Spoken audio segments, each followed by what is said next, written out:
আনন্দপুর কাণ্ডের 4 দিন পেরোলো, আতঙ্ক ও হাহাকার কাটেনি। দিকে দিকে শুধু প্রিয়জনদের খোঁজার চেষ্টা। এই অবস্থায় তদন্তের স্বার্থে দুর্ঘটনাস্থলে এলেন বম্ব স্কোয়াডের একটি বিশেষ দল।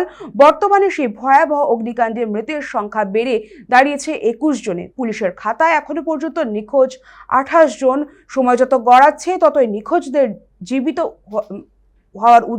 জীবিত দেহ উদ্ধারের আশা কিন্তু ক্ষীণ হচ্ছে বলে মনে করছে প্রশাসন ও পরিবার পরিজনরা।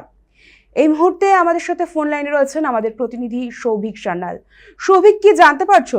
বম্ব স্কোয়াডের প্রতিনিধিরা এসছেন, আর কি কি তথ্য উঠে আসছে?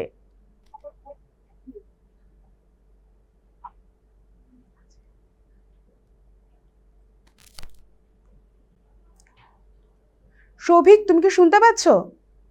হ্যাঁ, একেবারেই সৌভিক সৌভিক আমরা যা জানতে পারছি যে আনন্দপুরে এই ভয়াবহ ঘটনায় আজকে কিন্তু তদন্ত করতে বম্ব স্কোয়াড পৌঁছেছেন, এবং কি কি তথ্য উঠে আসছে এখন পর্যন্ত, যদি আমাদের বিস্তারিত জানাও।